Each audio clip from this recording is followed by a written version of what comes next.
Maraming salamat kaibigan sa pag-click ng channel ko na ito kaibigan.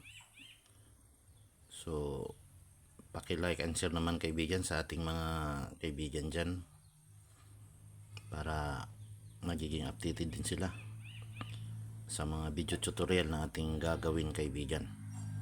So dito kaibigan, ipapakita ko sa inyo kung paano natin mabilis na talunin ang ating kalaban. So unang-una dyan kaibigan ay target natin na kukunin ang kanyang queen at madali mo nang maipanalo ang laro. Sana tapusin mo ang video na ito kaibigan, nang sa ganun ay magiging successful ang inyong pag-aaral sa video tutorial na ating gagawin. So umpisahan na natin kaibigan ang paglalaro. Tayo ay maglalaro sa puti kaibigan.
So dito kaibigan, madali nating nakuha ang kanyang queen at posibleng manalo ka na sa laro kaibigan. So maraming salamat po. God bless po.